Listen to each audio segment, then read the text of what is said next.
За сульфид анионы чанарын анализыг туршиж үзье. За үүний тулд натрийн сульфид буюу натрийн 2-ис гэсэн уус сумлаасаа 3 уруу шилэндээ таслаж хийсэн байна. 1, 2 дугаар хуруу шил, 3 дугаар хуруу шилэнд тус бүрд нь натрийн сульфидийн уусмал хийсэн байгаа.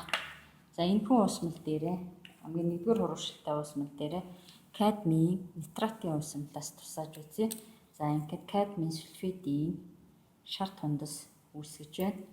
За 2 дугаар хуруу шилтэй уусмал дээрээ цайрын хлоридын уусмалыг нэмье.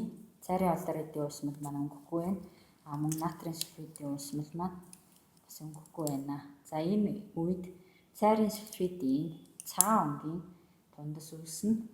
За туршилтын явцад урлагийн тэгшлэлтэй бодисын өнгө төлөв байдлыг тэмдэглэж оруулна. За цайрын сульфидийн цагаан тундас үүсэж байна. За 3 дугаар хуруу шилэндээ мөнгөний нитратын уусмалаас нэмж үзье. За энэ үед мөнгөний сульфидийн хар тундас үүсгэнэ. За сульфид анионыг 3 уруулжин тусламжтайгаар дэлгэрүүллээ. За хамгийн эхнийх нь кадмийн сульфидийн шар өнгийн тундас, 2 дугаар хуруу шилэнд цайрын сульфидийн цагаан өнгийн тундас, 3 дугаар хуруу шилэнд мөнгөний сульфидийн хар өнгөтэй тундас үүссэн байна. Тундас уусмалын өнгийг тэмдэглэж аваарай.